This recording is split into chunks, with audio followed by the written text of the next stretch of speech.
On Life and Meaning is brought to you by Blumenthal Performing Arts, celebrating its 25th year presenting the best in the performing arts, sharing and employing the arts as a major catalyst to strengthen education, building community cohesiveness, and advancing economic growth.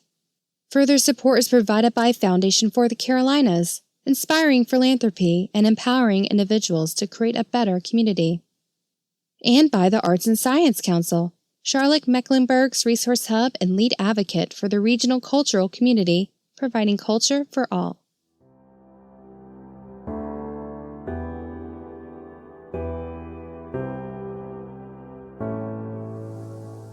I would say it certainly tested my strength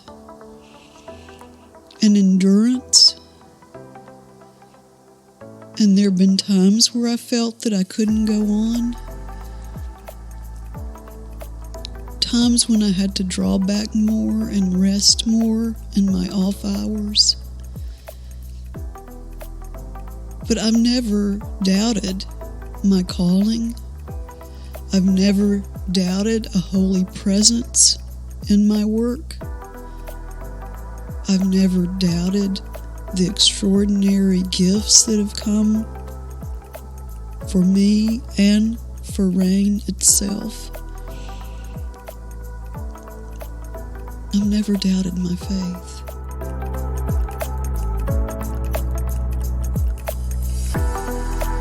Debbie Warren is President and CEO of RAIN, formerly the Regional AIDS Interfaith Network.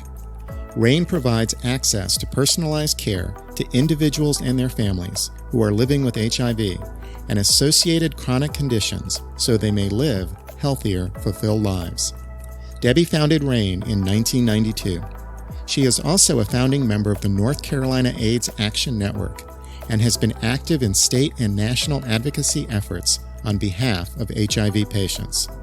She has taught at the U.S. Conference on AIDS and joined experts on HIV/AIDS at the White House as part of a dialogue on the role of public-private partnerships in the national HIV/AIDS strategy. Debbie has received numerous awards for her work, including the Human Rights Campaign Charlotte Legacy Award. She is an ordained Baptist minister. In this episode, we explore helping people living with HIV, pastoral care, the maturing of faith, and finding identity in service and love. I'm Mark Paris, and this is On Life and Meaning.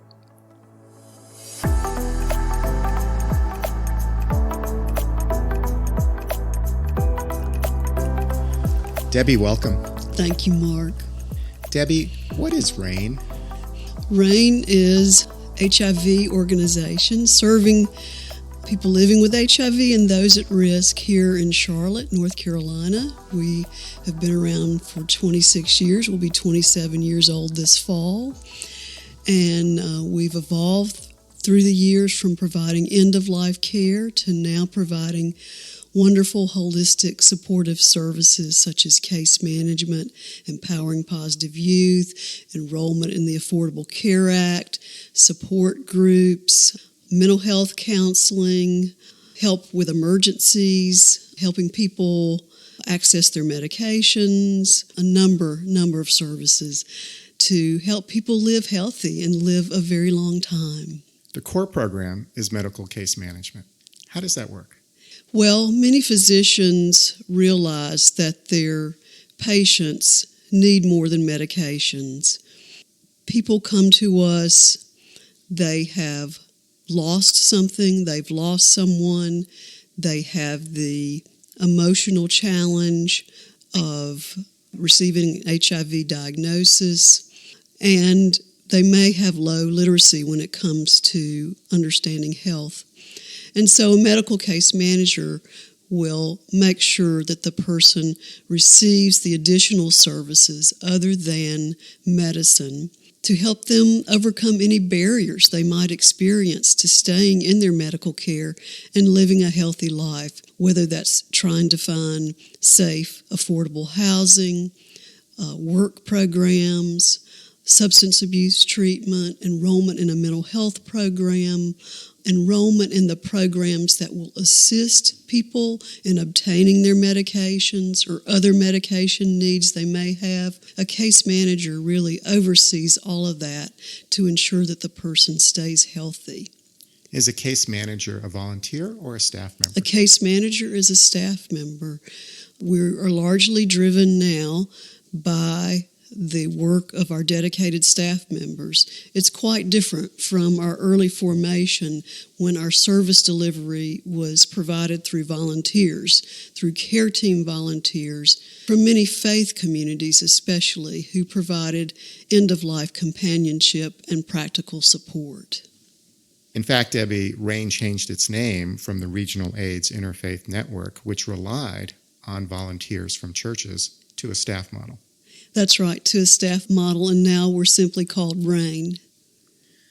Debbie, what is the population with HIV/AIDS that you are now serving?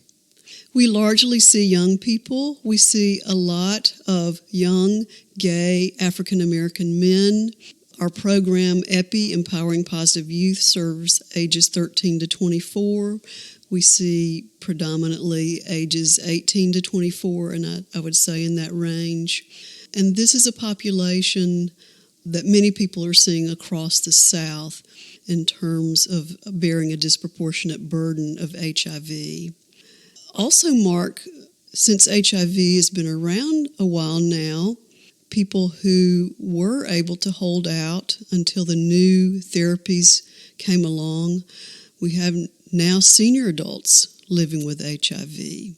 And so, in addition to HIV, they have some of the other chronic issues, chronic conditions that we see other aging populations have. What is the extent of HIV and AIDS as a public health issue now? It's a big challenge for the South because we have a convergence of so many things. We have a higher number of lower income people.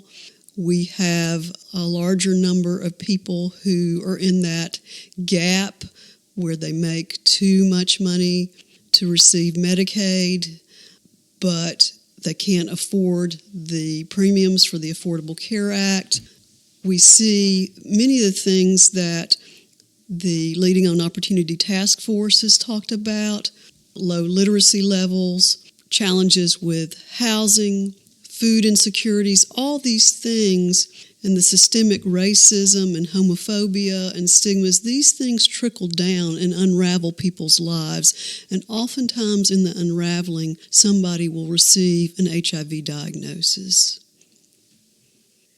Debbie, how many people in the United States are living with HIV? More than 1.1 million people are living with HIV here in the U.S., and 1 in 7 do not know that they're actually living with the virus. Every year, around 38,000 to 45,000 Americans are newly diagnosed with HIV. And what are you seeing here in Mecklenburg County? Here in Mecklenburg County, we have more people living with HIV than any other county in North Carolina. We are regularly in the top 25 cities in the nation for our HIV case rates. A number of years ago, around 2007, the federal government declared our county and several surrounding counties as disproportionately affected by HIV, and that was through the federal Ron White Care Act. Debbie, the LBGTQ community seems to have moved on from talking about HIV/AIDS. Is that a fair comment?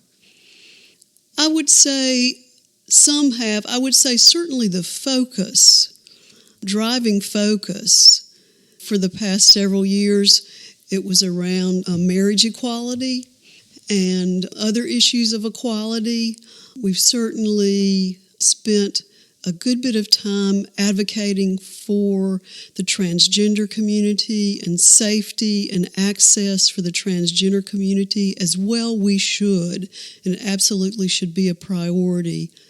But for me, on a day-to-day basis, when I see these young people, many from the LBGTQ community, suffering because of their HIV diagnosis, I think many younger LBGTQ people don't realize the suffering. Many of us who are older, in our 60s or so, we experienced such loss and pain from the illness and death of our dearest friends and people we learned to know and love through RAIN. And we will never forget that.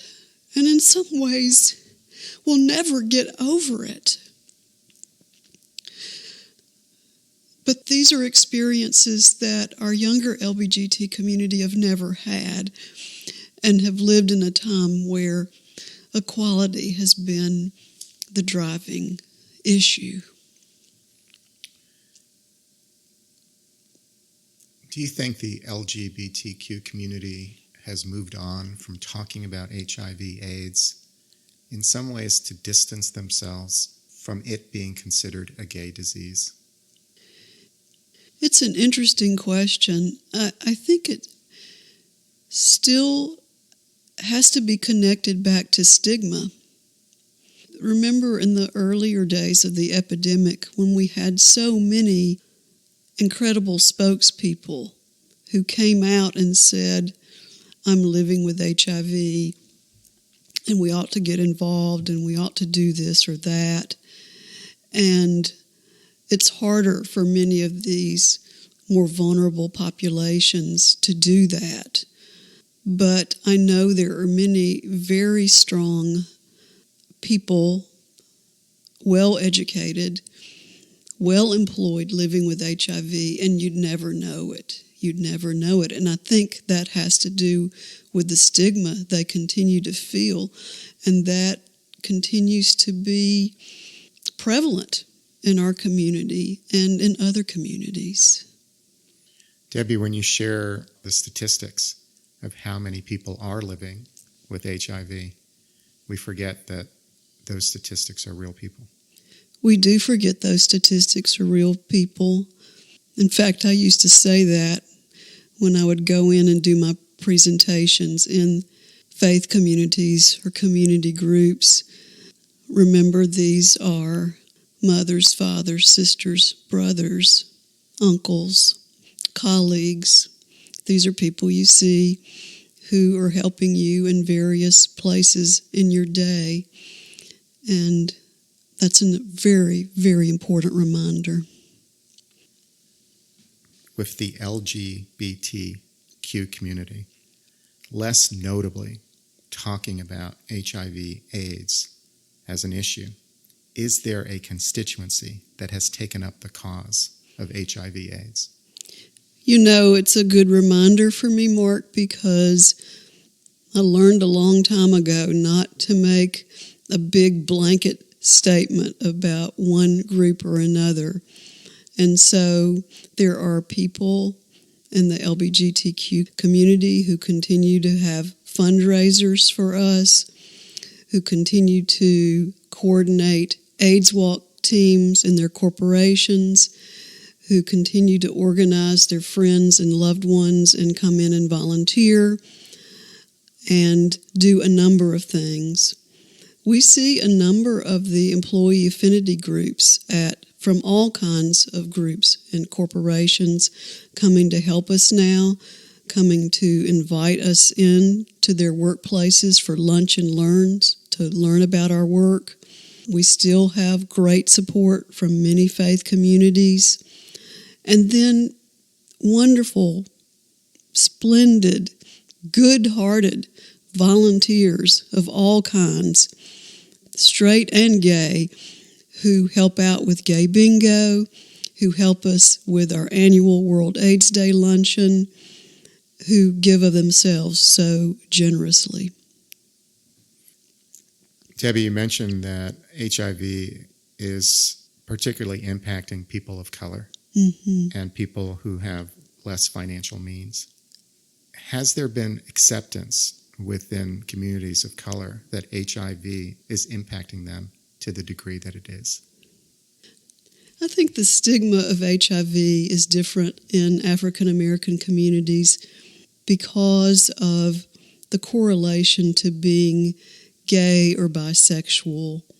I think it's still harder for gay or bisexual people to find acceptance and support in African American communities than Caucasian communities. So certainly that's not across the board, and we know that much harder in rural communities. And I would say, in cities like Charlotte, it is possible to find a supportive community. But in smaller communities across North Carolina, I think it's more challenging. It's just more challenging to live openly as a gay person in the African American community, in my observation. I've seen extraordinary educational efforts and support coming from a number of community groups, a number of Black sororities and fraternities, clubs of all kinds, medical community, and many faith communities. In this day and time, with the incredible resources we have through treatment, as well as prevention, there is a medication or a prevention tool called PrEP, pre-exposure prophylaxis, that can prevent HIV.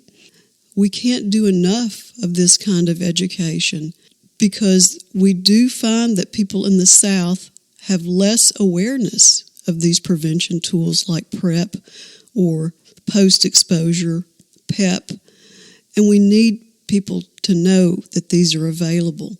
These things save lives and keep people healthy, and so we can't do enough. Debbie, is the number of people contracting HIV increasing or decreasing?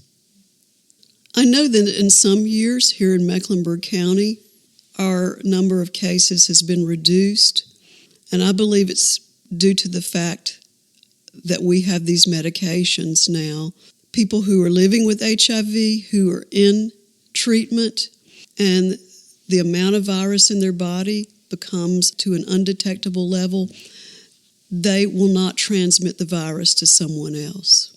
So we have that proven in 2 proven studies. So as more and more of these tools become utilized and these medications become utilized, we will continue to see a drop in the number of HIV cases in our community. That's why it's been so important for the health department to take the lead in coordinating PrEP usage and actually fund various clinics in Charlotte to provide PrEP to people who can't afford it or who don't have insurance or who don't qualify for any programs. RAIN states that it integrates the wisdom and voices of those people with HIV in the planning and delivery of those services. How does it do that? Well, I'm awfully proud of this because we employ a number of people living with HIV, younger people living with HIV, who are making an extraordinary difference on our organization and in our community. Several of these younger people actually became acquainted with RAIN because they first sought out services through the Empowering Positive Youth program, and they were strengthened enough by it and encouraged enough by it, and we saw their leadership skills that they were invited to apply for jobs, and we're all reaping the benefit of that. How does a person get HIV? A person becomes HIV positive usually through unprotected sex, vaginal, anal sex. It still can be given from mother to child if the mother's living with HIV and not taking medication. And if a person is diagnosed with HIV and begins receiving treatment, what are their prospects for a healthy life? Their prospects are very good, very good. They will live into an older age, possibly 80s or more. They can live healthily as long as they maintain their medication and do the things all of us should do to maintain our health. Eat healthily, exercise, have support network. All of these things are important. What is giving you hope? I think our tremendous younger staff give me such hope, as well as people living with HIV who come in and take on leadership roles. They're tremendous. They offer so much of themselves, and they are learning oftentimes on the job, but have such openness and passion and sense of service, and have extraordinary ideas about where we should be going in the future. And I'm extraordinarily hopeful because of that, and because of the continued generosity of so many people, our dedicated board members and other volunteers who, out of such love, offer so much to us at RAIN. You know, I've known through the years that I didn't know a lot about a lot of different things, but I tried to put the smartest people in the room with me to help figure it out. And we've got some awfully smart people helping us at RAIN. Debbie, RAIN has a number of signature events. What are some of those? Well, probably one of the most widely known ones is Gay Bingo. Gay Bingo has people, predominantly men, get up in dresses and put on a big show for RAIN. Last fall it was the 80s bingo, and we had a lot of 80s music and 80s rock stars and costumes and you name it. And they put on a show, we play bingo, and they raise money for RAIN. We also have the AIDS Walk every year, the first Saturday in May. Tremendous support for that. And a newer event for us, but a wonderful, moving event, is the annual World AIDS Day Luncheon, which is held very near the International World AIDS Day, December 1. Is the organization where you want it to be right now? I think we're in an excellent place. I really do. A few years ago, HIV services were so fragmented. You had to go here for this and there for that and across town for this. And we've tried to bring more and more services under one roof. And I'm awfully proud of that, and proud of our partnership with the medical community. We have a tremendous community of medical providers who specialize in HIV here, and we really enjoy a strong partnership with them and work to help sometimes really sick people who have gone off their medication for one reason or another, or who were diagnosed late, and trying to find the best treatment options for them. They've given tremendous support. We work with the folks at Caring for our people who have other issues that can't be served by RAIN or other medical providers. Plus, they're just super smart people over there in our building at Caring, and are always willing to sit down and troubleshoot something. That's the wonderful benefit of being a part of that community. Debbie, why do you do this work? You know, I can't not do it. In the very beginning, I couldn't not do it. I didn't know how to do much of it. I didn't know anything about nonprofits or boards or starting a nonprofit. But I couldn't not do it because of the sheer need. There's something about HIV that, if you're open to it, draws you in. You know, I'm a cancer survivor. I can't imagine being so afraid to take the medicine I was prescribed for fear that someone would find out that I had cancer. You know, it's just would be unheard of.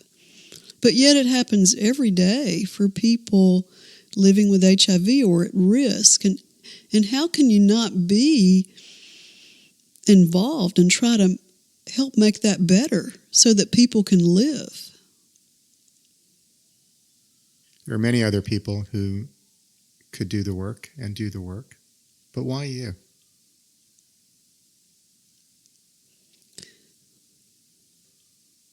Well, that question was asked of me in the very early days. A friend of mine said to me, you really seem to have a calling for this, or you're crazy. And, for me, the answer is the call. My early work in faith communities as a minister really prepared me for going into faith communities and enlisting volunteers to help people who were dying from AIDS at home.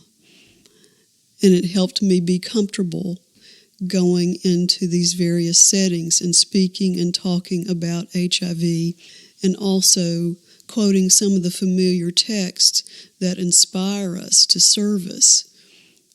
I think that was a huge part of my preparation for founding RAIN. Debbie, let's talk about this life that you've led. Yes. You grew up in Jackson, Tennessee. Yes. How would you describe Jackson when you were growing up? Jackson was a lovely place. Jackson is in between Memphis and Nashville. Probably much larger now, but it was a great sized town to grow up in. We had a couple of movie theaters.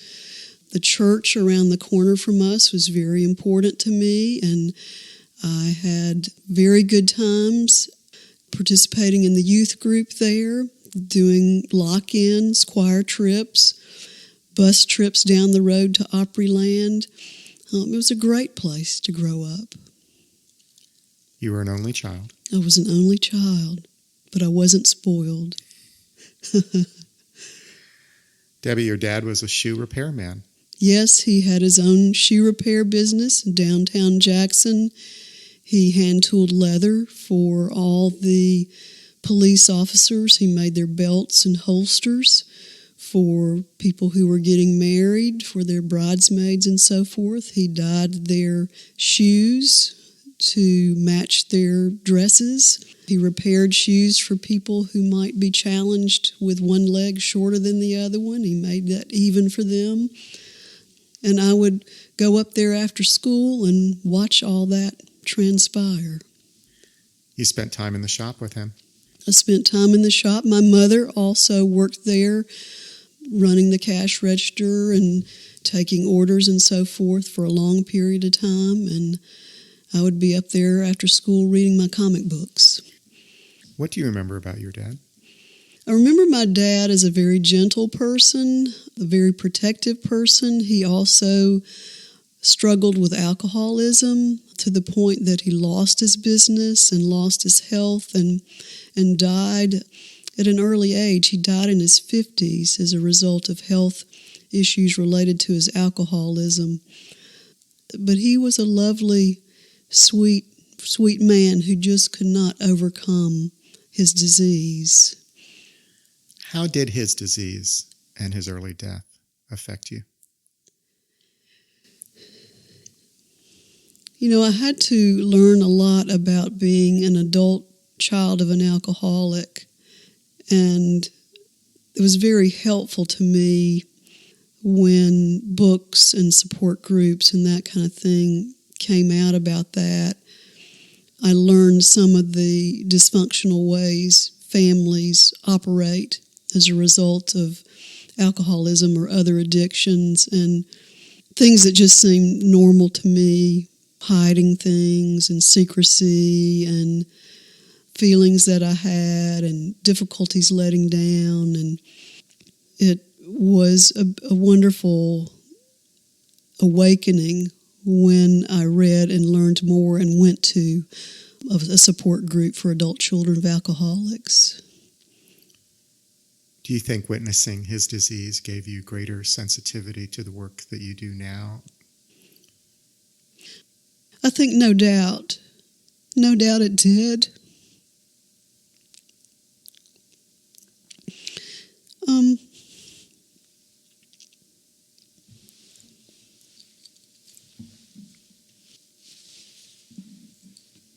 I think that, and witnessing the strength and perseverance of my mother and our family to bear up through these challenges and to be a good mother during these challenging times. There's probably more in that than even I know. Part of the mystery of the way we are raised. And I think those things, coupled with the compassion of my grandmother for a grandchild that was probably hurting a lot of the time, I think a lot of that set the stage. Along with feeling different, I suspect, different because of knowing that I was lesbian, but not understanding what that was, and not seeing any other people like me or young people like me, and knowing that it was not acceptable in the community where I grew up. I think all of those things contributed to a sensitivity to suffering. Regarding your mom, what do you remember about her when you were young? I remember how hard she worked to make ends meet. We did not have an abundance of money. She worked hard to make a good home, to have good meals, to be protective of me, to really show me what strength is all about, strength in the face of much adversity. But she is also a character, and sometimes a little bawdy.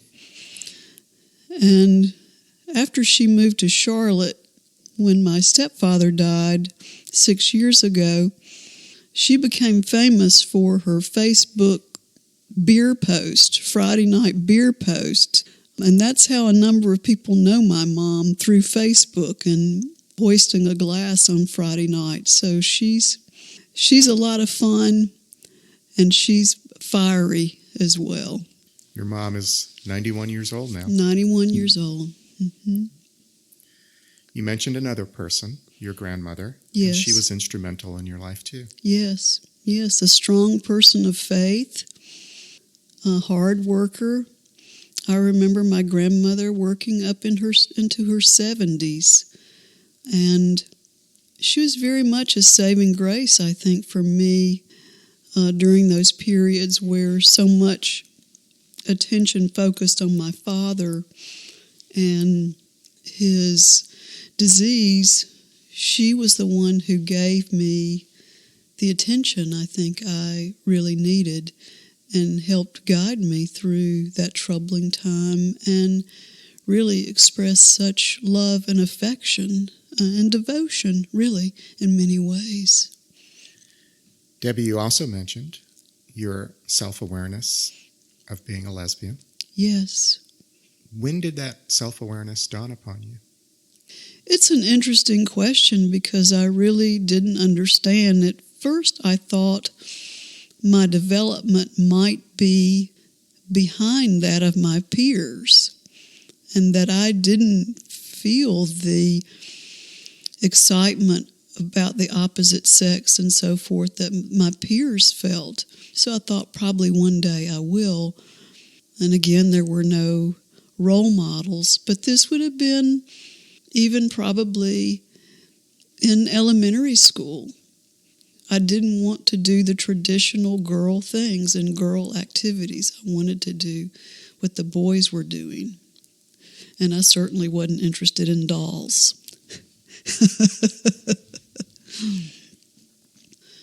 I think I wanted to act and do the things that everyone was doing to be social and popular in high school, and I dated some. But I just knew that the attraction to guys wasn't there for me, and I much preferred time and attention from other girls.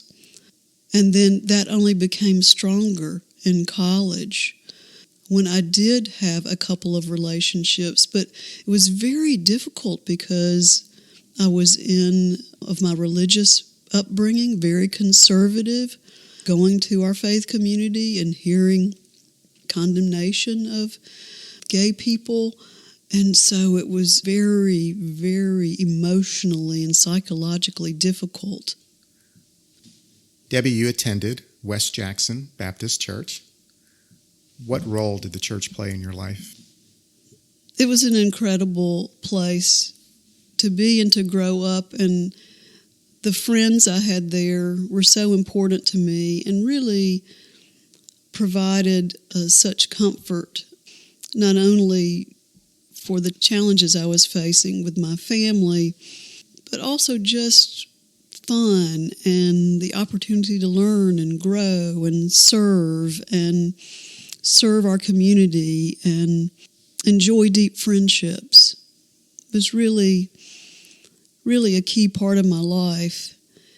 And I remember some of the leaders, as we got older, began to say, some of you may be called to a full-time Christian vocation. And I'd never really thought about that. And it was easy for the boys. Some of the boys would say, I feel called to be a minister. I feel called to be a pastor. But it wasn't clear to me, and I didn't see lots of options for me. But I knew I felt a sense of call. So I did say, I feel this call. Maybe I'm going to be a missionary or something like that. I didn't know. But I did go to seminary, to Southern Seminary in Louisville, and entered the Masters of Religious Education program. Southern Seminary, yes, is the Southern Baptist Theological Seminary. It is. What was that time like for you? It was tremendous. It was a tremendous time of learning and expanding my worldview. I had a great experience in Jackson and growing up, but it was a conservative and limiting view, and I'd never seen any women in leadership roles, women as pastors or other ministers. I never even knew that there would be those kind of opportunities. I didn't understand that you could take a text, a sacred text, and study the background and understand it for more than face value, and understand that those scriptures that were condemning of LGBT people weren't used appropriately and weren't directed that way, and there was more to the story. It really expanded my whole view and gave me such security to know that I was going to be okay. Was there a vision for your life that you developed at Southern? I knew I wanted to go and serve in a local church. I knew I wanted to be a minister. I took extra pastoral care courses so that I could be a better minister.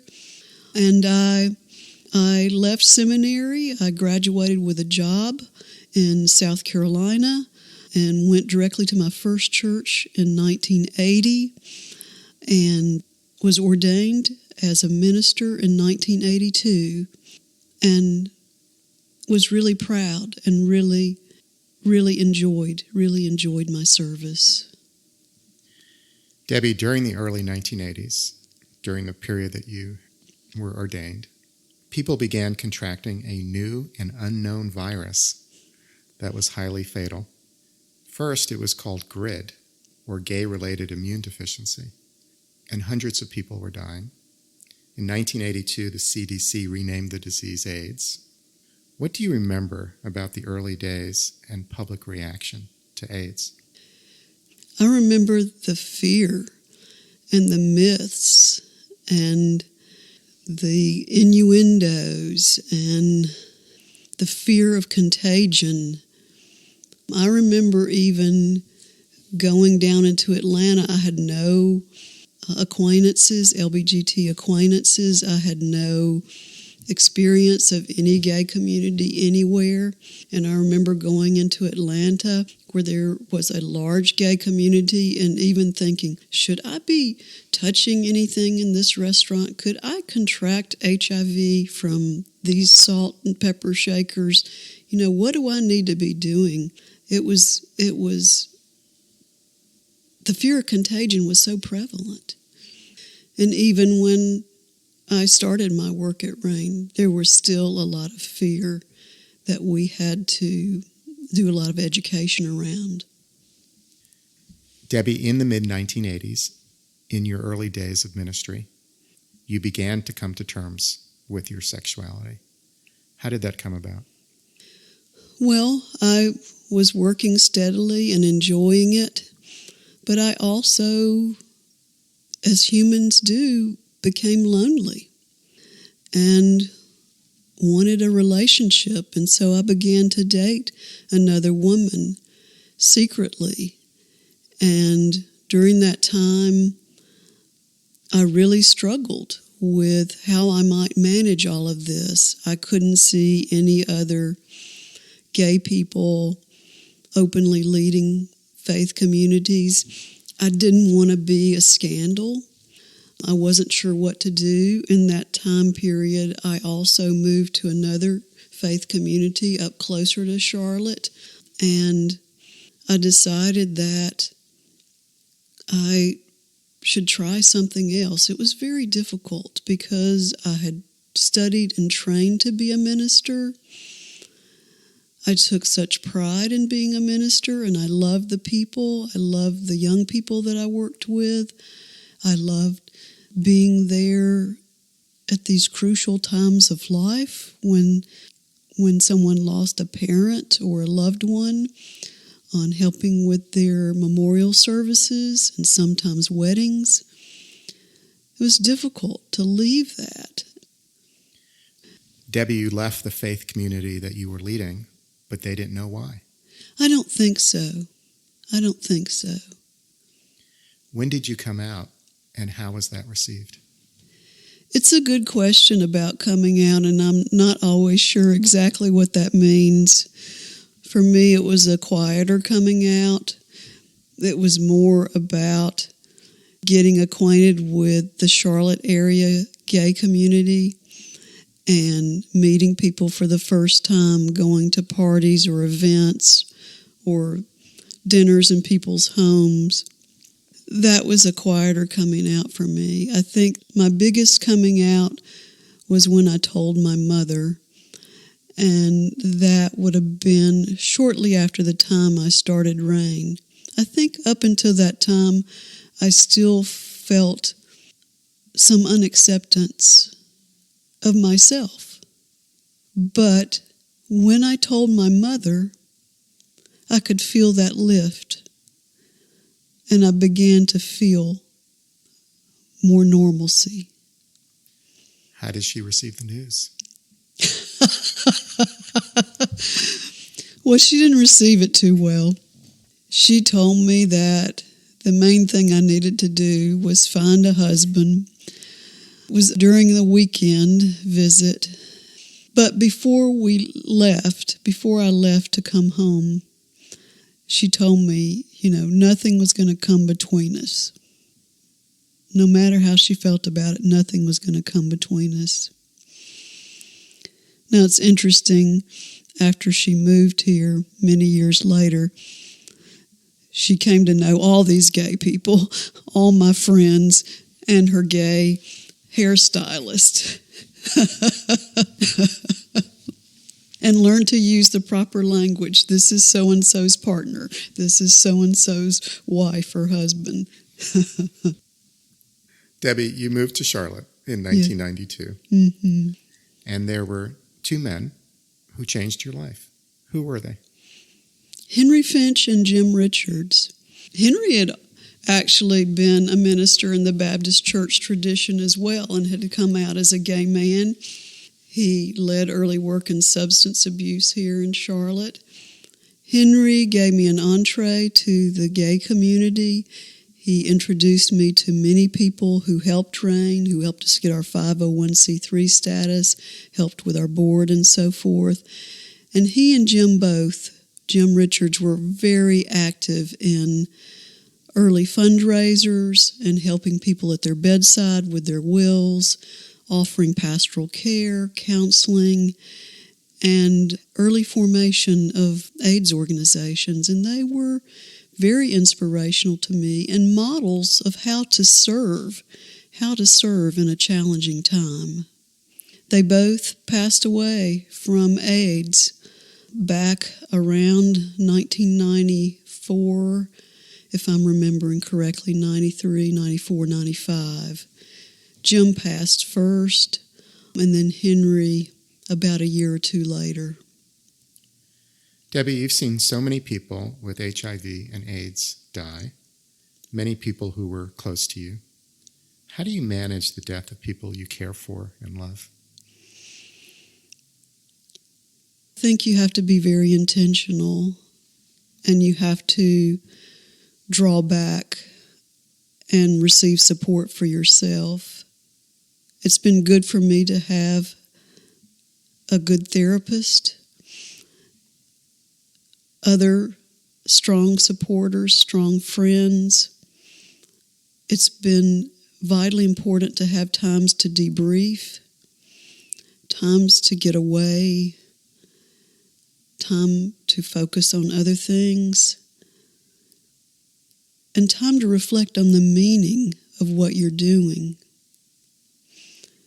When I was involved in the chaplaincy internship program here at Carolina's Medical Center, that's where I learned a sort of action, reflection style of chaplaincy. We'd go out and visit with patients, and then we would come back and reflect on our visits. And it was in that reflection and sort of debrief that healing comes to yourself. Because without that, and you just keep going, it takes a toll both psychologically and emotionally, physically. So you have to be very intentional about caring for yourself, but also looking at the meaning of your work and reflecting. How do you carry grief? Sometimes it just spills out, like in today's conversation. Sometimes it spills out. Sometimes you just have to go off and have a good cry. Sometimes you need to talk to somebody and tell them what you're feeling. Sometimes listen to a meditation or music. Sometimes go into the woods and be still. Stillness is very important for grief, I think. And let bubble up what bubbles up and just let it go. Debbie, has your work tested your faith? I would say it certainly tested my strength and endurance. And there have been times where I felt that I couldn't go on. Times when I had to draw back more and rest more in my off hours.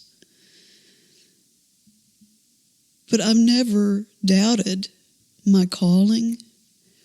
I've never doubted a holy presence in my work. I've never doubted the extraordinary gifts that have come for me and for RAIN itself. I've never doubted my faith. Is your faith different today than it once was? I think it's vastly different. When I started, I was anxious about everything, not knowing how to do all these things, and frantic at times. Now there's a deeper trust and a deeper knowing that whatever arises, it's going to be okay. And the resources are going to be there and they're going to come, whether it's from within or external. It's a calmer, quieter faith. Debbie, you've had a partner for many years now. Yes, a lovely partner, Elaine Rhodes, wonderfully creative, artistic, musician, writer, provides incredible care for both for me and for my mother who lives next door to us. A much calmer person because of Elaine. And you mentioned your mother. Mm-hmm. She is in hospice now. She is under hospice care. She went under hospice care about 6 weeks ago. So I'm seeing her decline, and it calls me to remember my early work in AIDS when people were dying and the profound experience of offering your presence during that period. What's profoundly different for me is the anticipatory grief I experience observing my mother's weakening condition. But I think I'm better able to give care because of my early work in AIDS, and I'm less fearful because of my early work in AIDS. Do you ever think about when your own time might come? I think about it off and on. I think about who will be there for me. Will Elaine and I still be together?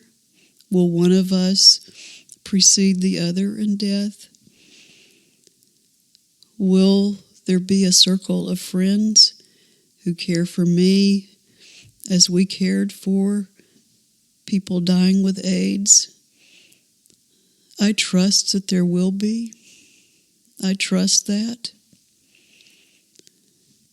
I think everyone has fears about death, not wanting to suffer or be in pain or be alone. I don't fear the transition to what's next. I believe I'll be safe and protected and happy and welcomed. I believe I will transition to a good place. And I trust all will be well. Debbie, what's most important to you? Family is important to me. Caring for my family, just as I was cared for. Relationships, friendships, good work with good-hearted people who care deeply about a cause and who are willing to band together to make things happen, to alleviate suffering.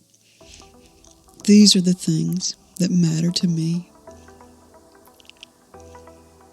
Thank you, Debbie.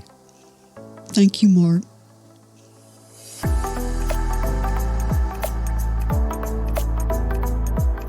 Debbie Warren is President and CEO of RAIN. She is a graduate of the Southern Baptist Theological Seminary in Louisville, Kentucky.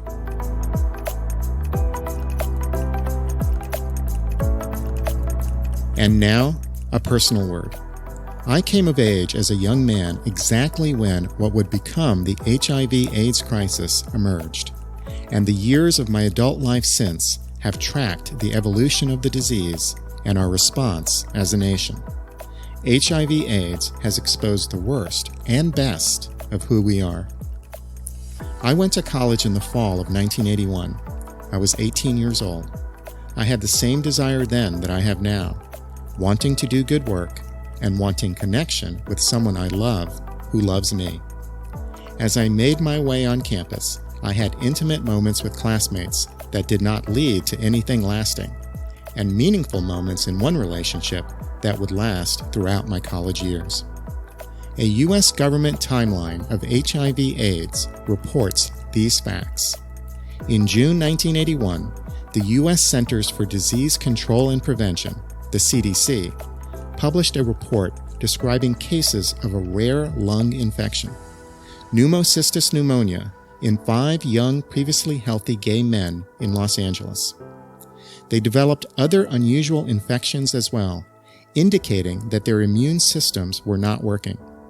Within days of the report, the CDC received news of similar cases of pneumonia, including reports of a cluster of cases of a rare, unusually aggressive cancer called Kaposi sarcoma among a group of gay men in New York and California. These reports marked the first official notice of what would become an epidemic. During the fall and spring semesters of my freshman year, the national news began reporting about a gay cancer. Bobby Campbell, a San Francisco nurse, became the first Kaposi sarcoma patient to go public, posting images of his lesions on posters to alert the community of the disease. By the end of my freshman year, in the spring of 1982, hundreds of cases of severe immune deficiency among gay men had been reported, with nearly half the men having died. No one knew what was happening. On my campus, students might have heard reports of what was being called gay-related immune deficiency, or GRID, but it didn't slow down any of our sexual behaviors. We were well aware of taking precautions to avoid STDs and unwanted pregnancies, but whatever was happening among gay men in New York and San Francisco had nothing to do with otherwise healthy heterosexual undergraduates in Florida, until it did. By the time my sophomore year started, in the fall of 1982, the disease had a name: AIDS, or Acquired Immune Deficiency Syndrome. Every week it seemed, AIDS presented among new groups of people: Haitian refugees, hemophiliacs, drug users, female sexual partners of men living with AIDS, breastfeeding infants, and heterosexual partners. Panic set in. Fear spread of random contagion. AIDS was not a gay-related disease anymore. It was an infectious agent spreading throughout the nation. Many AIDS patients were shamed and shunned. People who showed any sign of the disease were fired from work to protect the health of coworkers. People living with AIDS were evicted from apartments, disowned by their family, and feared by people who were once friends. A number of religious leaders said AIDS was God's vengeance against sin and condemned those living with AIDS. Politicians appropriated only a small amount of money for AIDS research, worried about conservative backlash. During my junior and senior years of college, 1984 and 1985, AIDS had spread throughout the world. In the midst of the epidemic, in the midst of ignorance and fear, there was also love. There were doctors and nurses, ministers and activists, friends and lovers who devoted themselves to caring for those living with AIDS. Dedicated researchers began making progress. In 1984, doctors isolated a retrovirus that caused AIDS. In 1985, the FDA licensed the first blood test to screen for the virus. In 1986, an International Steering Committee on Infectious Disease declared that the virus that caused AIDS would be officially known as Human Immunodeficiency Virus, or HIV. I graduated in the spring of 1985. That year, an Indiana teenager named Ryan White, who had contracted AIDS from a contaminated blood product to treat his hemophilia, was refused entry to his middle school. Months later, actor Rock Hudson died of an AIDS-related illness.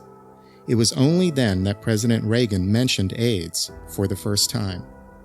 In 1987, investigative journalist Randy Schultz published the book And the Band Played On, about the failure of the nation to respond adequately to what was considered at first a gay disease, and about the heroic individuals who responded with bravery and compassion. In the years that followed, through the late 80s to mid-90s, tens of thousands of people contracted HIV, and thousands of people died of AIDS. Brilliant artists, musicians, athletes, writers, scientists, and everyday citizens suffered and died. In 1994, AIDS became the leading cause of death for all Americans ages 25 to 44. At the height of the epidemic, Debbie Warren devoted herself to people living with HIV/AIDS. She had to leave a faith community that she loved, that did not accept who she was, to do her work of ministry. She held the hands of those who were sick and dying. She prayed with them. She gathered resources for them. She helped newly diagnosed persons live longer and healthier lives. Debbie launched the Regional AIDS Interfaith Network that united the caregiving efforts of compassionate congregations. Her work has evolved as healthcare for HIV/AIDS has evolved. Today, the organization, now simply known as RAIN, helps people with HIV/AIDS live full and complete lives. 37 million people worldwide have HIV. Nearly 2 million people with HIV are children. Since the beginning of the epidemic, more than 75 million people have lived with HIV, and over 35 million people have died of AIDS-related causes. Nearly 5,000 people get HIV every day. There is no cure for the disease. Yet there is hope. There are powerful new treatments and methods of prevention. There is love. There are countless people devoted to raising awareness and improving lives. There is a future. Millions of people with HIV are contributing to the world.